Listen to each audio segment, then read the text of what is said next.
You first. When you take a look at both of these QBs, who had the most impressive start so far in the preseason? Well, to me, it was Shedeur. I didn't see any interceptions when he was out there. Didn't see anything like that. I mean, don't get me wrong. I don't think Deion Gabriel did a bad job. I was impressed with the brother, but I'm going to go with Shedeur. You know, the pressure was on him. The spotlight was on him. Stephen A. Smith didn't just call out Deion Gabriel. He held him accountable and made him rethink his comments. The moment Deion Gabriel spoke and went after Shedeur Sanders, it wasn't a minor slip. He crossed the line and stepped directly into Stephen A. Smith's wheelhouse. And Smith answered with a clear, direct response that left no room for misinterpretation. The comparisons were emanating from the media more so than anybody else. And that's what I think, that's exactly who I think he was directing his comments towards. Having said that, Deion Gabriel, respectfully, it was stupid. A very dumb comment to make. First of all, let me tell you something right now. In every walk of life, far beyond the parameters of a football field. This wasn't casual sports commentary, it was a decisive critique. Deion Gabriel's comments were taken apart by Stephen A. Smith with clear, direct points. Gabriel, a quarterback with solid stats but limited top-level achievements, chose to take a public shot at Shedeur Sanders. Shedeur, who has handled sustained media scrutiny and on-field expectations, became the target of an unnecessary criticism. Smith responded by challenging Gabriel's standing to make that claim, and by defending Sanders on the facts. The outcome was clear. Gabriel overreached, and Sanders didn't deserve the hit. Dan Orlovsky would sit up here in comparison to Shedeur Sanders, who did no such thing, and say, hey, thought he looked better.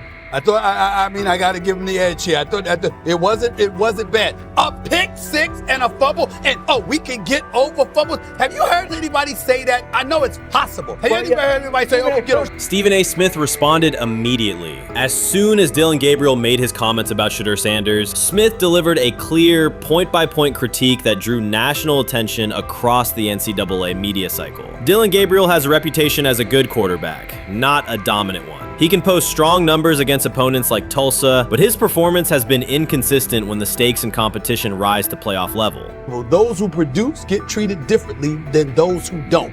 What he said echoes the mentality of all of America practically, and most certainly the world, as we see things being globalized more and more every day. It was a stupid, idiotic, immature comment, because clearly you were feeling the heat because a lot of people was talking about how Shedeur should be QB. Deion Gabriel is a capable quarterback, but not a standout. Even so, he chose to talk down to Shedeur Sanders, a quarterback who has navigated constant scrutiny and pressure and still represents the future of a program that was struggling before he arrived. The comparison was weak. The criticism was unnecessary. Stephen A. Smith recognized that and dismantled Gabriel's argument with a clear, direct response.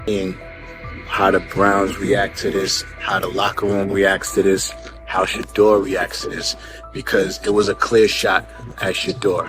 But let's say Deion Gabriel's talking about the media. How could you be a brand new quarterback in the NFL and the first time you get behind a mic after your first game, you throw the media under the bus?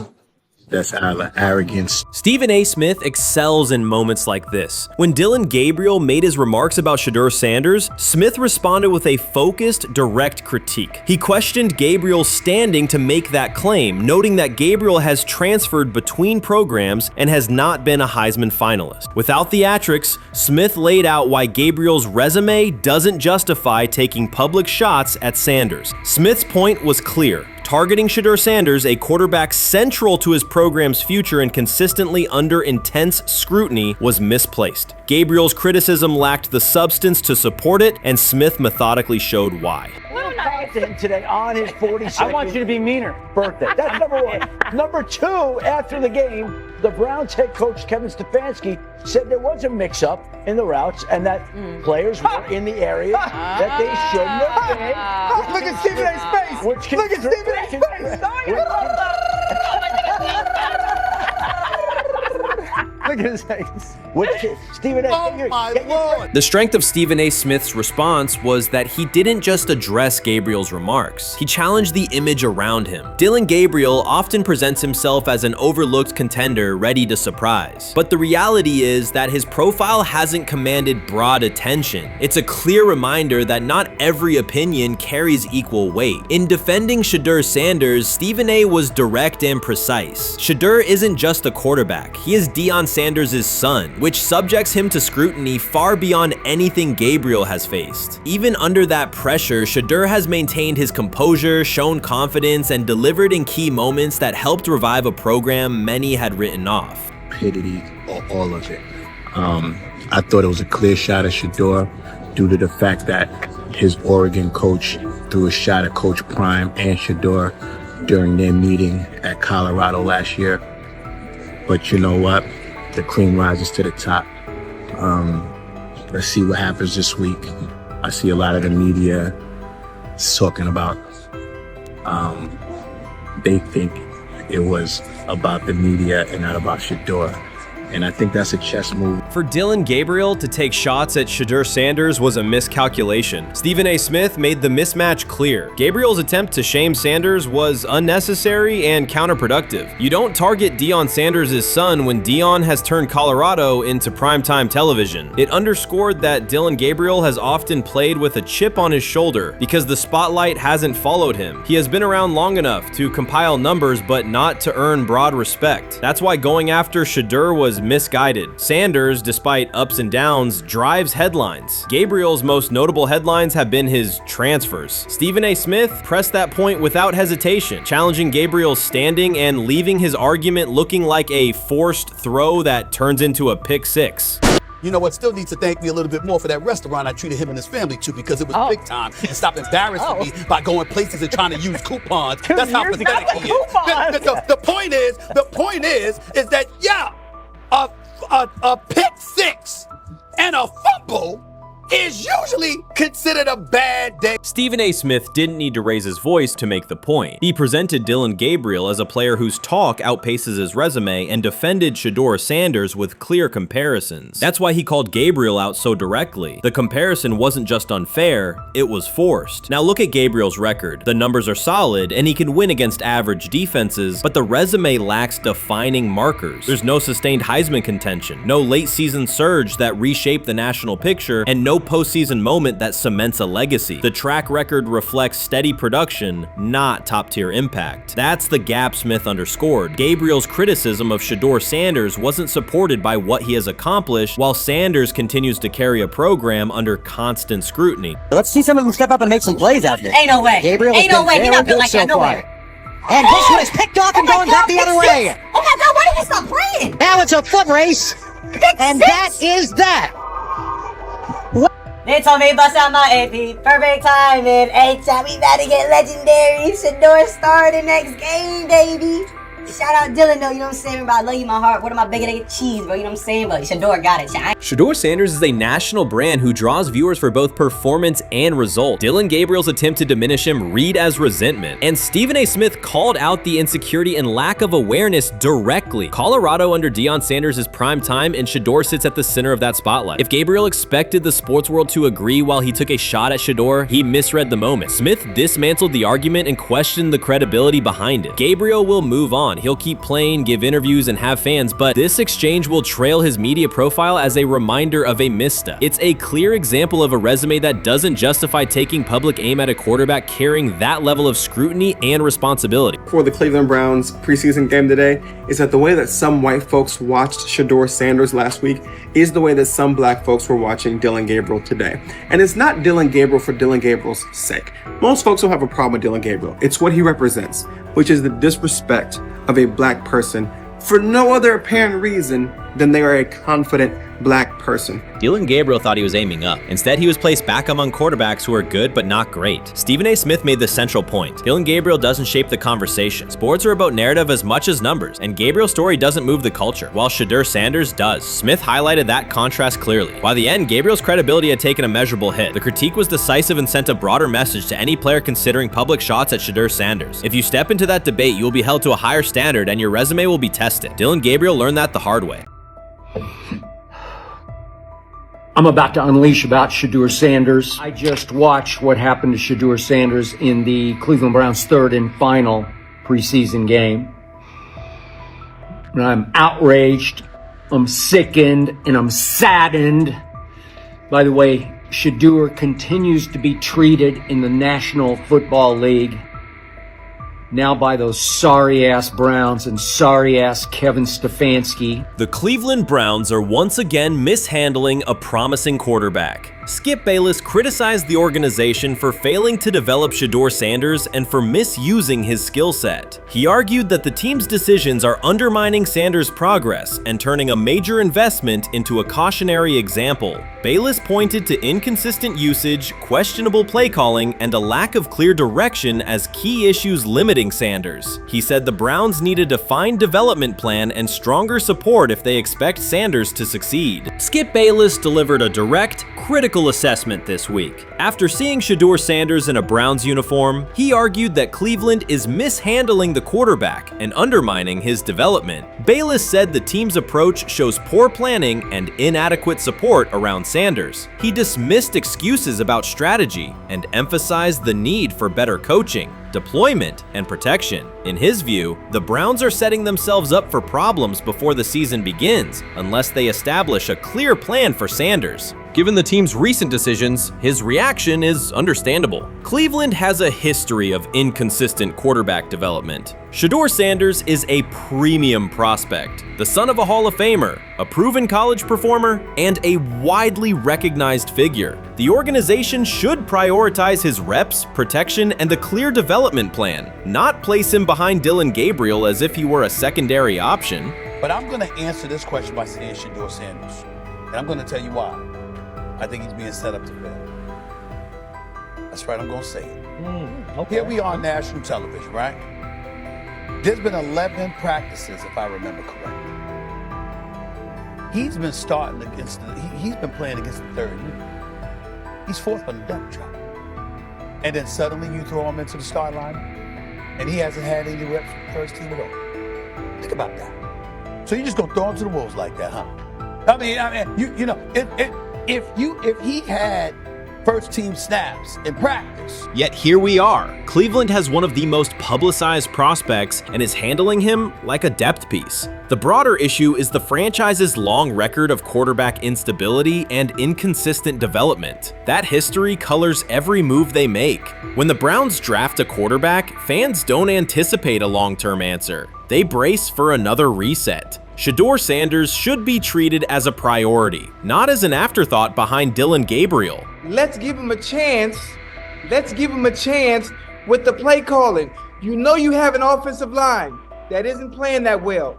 So what do? Why not just play the short game so he can get the ball out of his hands very fast to run a competent goddamn offense? Outside of that, Shedeur has to be better in understanding that the offensive line that you're working with right now is not adequate.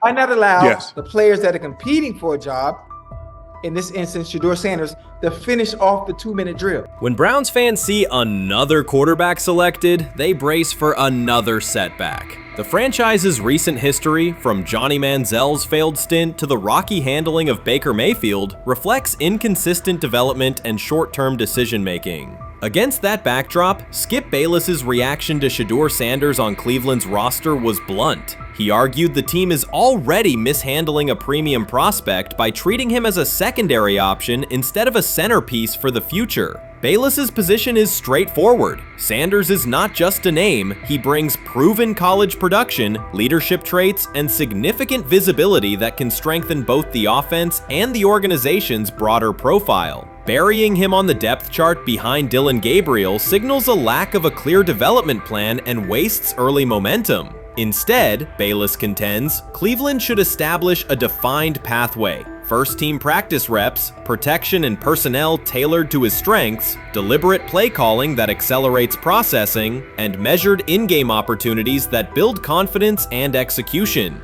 In his view, the Browns need alignment from the front office to the coaching staff to prioritize Sanders' growth. Continuing to treat him like a depth piece risks repeating the same cycle that has undermined previous quarterbacks. Committing to a coherent plan gives Sanders and the franchise a realistic chance to convert potential into sustained performance. How you feeling? I'm getting there. You see what I got on, right? That's why I was asking how you help for it. Yeah, I'm getting there. See? Prime, what they have to do? I had blood clots. Okay. And they amputated, But I work with it. Man. Yeah, I'm amputated. So I get that worked on a couple times a day. Keep the blood circulating, blood flowing, but it's a new normal. And the best thing about here, we have a whole medical team on the second floor. Right. We have a whole medical floor, which is great. Deion Sanders is shaken, this time not by a hit on the field. In a sudden turn, Ryan Clark has uncovered a serious plot affecting Shedeur Sanders' NFL draft status, and the disclosure is reverberating across the sports community. What once looked like a simple scheduling delay may actually be a calculated effort to undermine Deion's son. The facts suggest intentional sabotage, a breach of trust, and repercussions that could be far-reaching. This is no routine football headline. It is personal, and Coach Prime did not see it coming. The sports world loves to celebrate underdogs, yet it often takes even greater pleasure in tearing down rising stars. Deion Sanders is witnessing that cycle now, not from the sidelines as Coach Prime, but as a father. The lights in Boulder remain bright, the cameras keep rolling, and Sanders still wears his gold watches, sunglasses, and natural swagger. Still, behind that familiar smile is a man carrying deep pain as criticism aimed at his son mounts daily. How much of that is opening press conference saying, okay, we are family, saying that he was sent to do certain things? Do you feel like people got attached to that, or it just was the fact that prime time is at Jackson State? It's prime time. If my son plays cornerback, I want him to be around, in my opinion, the best cornerback ever to touch the field. That's right. If my son played DN, I'd have to talk to you and tell me who's coaching the DNs. That's but right. I was sending my son to play for prime. His pain does not come from critics or losses, but from watching his son, Shedeur Sanders, get pulled into a system where politics outweigh performance. By every metric, arm strength, accuracy, field vision, Shedeur belonged in the top 3 of any NFL mock draft. Defensive coordinators who tried to unsettle him know he never flinches. He owns the unteachable leadership trait that turns strong prospects into franchise cornerstones. Then the narrative shifted. Draft boards that once placed him 2nd or 3rd slid him to 5th, then 12th, and eventually out of the 1st round on some lists. Analysts grew cautious, executives became vague. The statistics stayed strong, and the game film still proved his ability, yet the buzz evaporated. The abrupt silence felt deliberate and wrong. Former NFL safety and respected analyst Ryan Clark then delivered an unfiltered disclosure, not on a scheduled TV segment, but in an unscripted comment. He stated plainly that influential figures inside the league were not overlooking Shedeur Sanders. They were actively holding him back. The motive, Clark said, was political, and the real target was Deion Sanders, Hall of Famer, architect of Jackson State's resurgence, and the coach who turned a 1-11 Colorado program into a national headline. Deion's refusal to conform, wearing sunglasses indoors, dancing with players, speaking candidly, challenged an establishment that favors predictable images and rehearsed statements. According to Clark, that resistance to tradition was not forgotten. When Shedeur displayed the same mix of talent and confidence, concern spread through front offices and media circles. Questions about leadership style and attitude surfaced. Coded language for discomfort with a quarterback who mirrors his outspoken father. Clark's point was clear.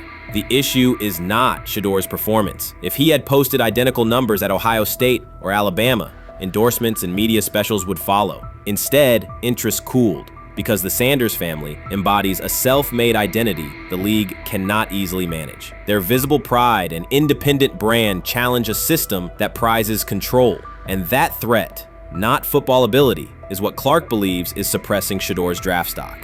Many observers declared Deion Sanders was finished. They argued that his public style attracted unnecessary attention, that his health had deteriorated too far, and that his coaching career was approaching an abrupt conclusion. They misread his resolve. When speculation intensified, Sanders did not schedule a press conference or issue a formal statement. Instead, he released a short video recorded at his Texas home, walking alongside recording artist Lil Wayne. The footage established two facts. Although Sanders still walks with a limp, he remains active, and he intends to return to the sideline. Reports from USA Today and ESPN confirmed that Sanders had temporarily left Colorado to recover from a significant, undisclosed medical condition. He lost 14 pounds and missed several summer practices, leading to widespread debate about his future. Unofficial sources suggested complications related to previous blood clot issues, but no official diagnosis was provided. Throughout Sanders' absence, numerous media outlets framed his situation in crisis language, frequently questioning whether he would coach again. By comparison, when coaches such as Lincoln Riley paused their duties for health or family reasons, coverage emphasized understanding and patience, an imbalance that reflects a common difference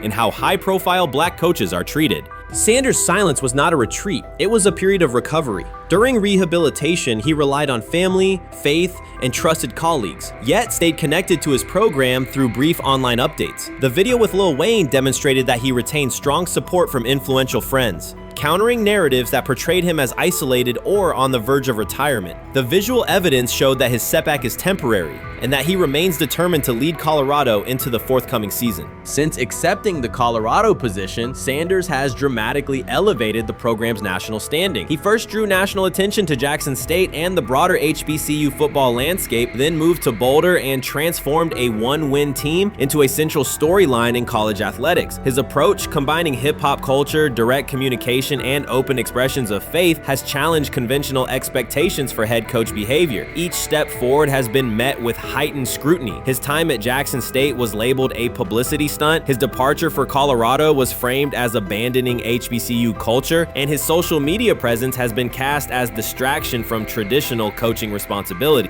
Critics often magnify Sanders' missteps and question his motives, while comparable actions by other coaches receive neutral or sympathetic coverage. Showings of enthusiasm from Brett Favre and disciplinary intensity from Nick Saban are celebrated as competitive passion, yet Sanders' displays of confidence are frequently labeled arrogance. The discrepancy illustrates deeper biases rather than differences in performance. Sanders' success challenges entrenched expectations of how a college football leader should look, speak, and act, especially a black coach who refuses to downplay his identity. During his convalescence, Sanders maintained close communication with his staff and athletes, reinforcing the standards he had established: discipline, accountability, and belief. The program's daily messaging continued to emphasize preparation and resilience, signaling that Sanders' influence persists even when he is away from campus. Athletes echoed his mantras during workouts, confirming that his leadership extends beyond physical presence. Sanders acknowledges the seriousness of his medical challenge, but has refused to let it define him. He has publicly discussed leaning on scripture and prayer, explaining that his purpose as a mentor, father, and coach extends beyond personal adversity. In that context, the video of him walking in the Texas sun was less a strategic media effort than a straightforward demonstration of continued commitment to his team and mission.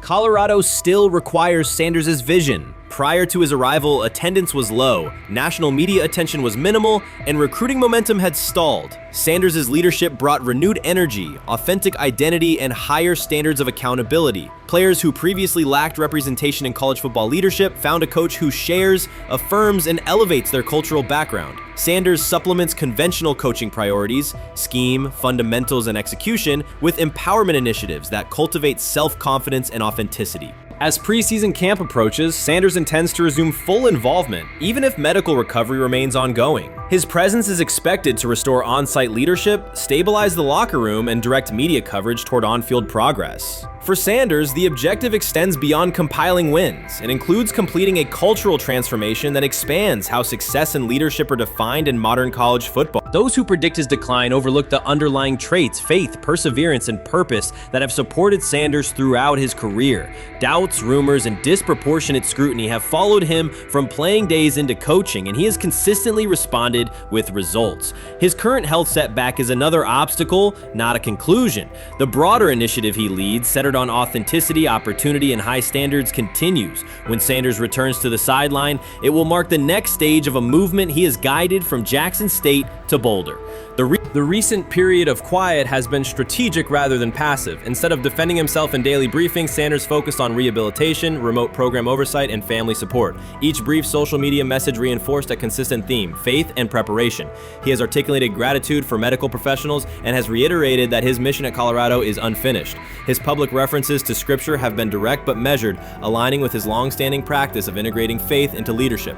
By walking through his ranch with Lil Wayne, Sanders signaled continuity. The clip underscored that influential supporters remain engaged, that Sanders' broader network values his vision, and that he remains capable of navigating physical challenges. The visible limp was not evidence of imminent retirement. Rather, it documented the reality of ongoing recovery and the resilience with which he approaches each obstacle. Colorado's athletic administration and football staff continue to affirm Sanders' program direction. Recruitment communications cite his established record in fostering cultural relevance and national exposure. Prospective athletes respond to a coach who presents a transparent path to development, both on and off the field. Current players refer to Sanders' coaching points with clarity, citing specific drills and expectations that remain unchanged during his absence. These indicators demonstrate that the core structures Sanders implemented are functioning and that his return will be an amplification, not a restart. Criticism regarding Sanders' public persona often conflates media style with coaching substance. Analysis from opponents suggests that social media engagement dilutes football preparation, yet Sanders' staffs emphasize time management and delegation. Defensive and offensive coordinators handle in-game adjustments, while Sanders directs overall culture, recruitment, and leadership. He has articulated that visibility serves to amplify program accomplishments and enhance player opportunities, not replace strategic football planning. Some commentary has attempted to reframe Sanders' health issue as evidence that his coaching model is unsustainable. The argument ignores the documented health challenges faced by numerous coaches across levels of competition. For example, college coaches recovering from heart procedures or joint replacements have returned to successful seasons after appropriate medical clearance. Sanders' case follows a comparable trajectory. Medical complications require temporary separation, structured rehabilitation is prioritized, and a managed return is planned. Institutional medical protocols at Colorado dictate clearance requirements. Sanders will meet those before resuming full sideline duties. Colorado's players have expressed public confidence in Sanders' eventual return, citing regular virtual check-ins and continued accountability. Several athletes noted that positional meetings included recorded messages from Sanders reinforcing tactical goals and personal discipline. These details confirm that Sanders has remained actively engaged, albeit remotely, and that team culture remains aligned with his principles. Looking ahead, Colorado's schedule will attract national attention, both for on-field competitiveness and the storyline of Sanders' comeback. Analysts will evaluate how quickly he reestablishes day-to-day rhythm and whether his physical limitations influence practice oversight. Internal planning accommodates gradual escalation of responsibilities, with medical staff and strength and conditioning personnel contributing to phase reintegration. The broader significance of Sanders' return extends beyond Colorado. His visibility continues to challenge prevailing narratives about leadership styles and pathways in college athletics. By prioritizing authenticity, open articulation of faith, and cultural expression, Sanders offers a contrasting template to more conventional models. His eventual recovery and sideline presence will reinforce the argument that diverse leadership profiles can succeed in elite collegiate competition. In summary, rumors of Deion Sanders' coaching demise were premature. Verified reports confirm a substantial but temporary medical setback. He used the time away to focus on health, sustain program engagement, and rely on a support system anchored in family, friends, and faith. His recent public appearance demonstrated active recovery and reaffirmed his intention to resume leadership in Boulder. The forthcoming season will test Colorado on the field, but it will also underscore the durability of Sanders' vision, one that combines competitive ambition with cultural resonance. Observers who continue to question his longevity overlook the resilience and purpose that have defined his career. Sanders' return is imminent, and the movement he leads remains intact.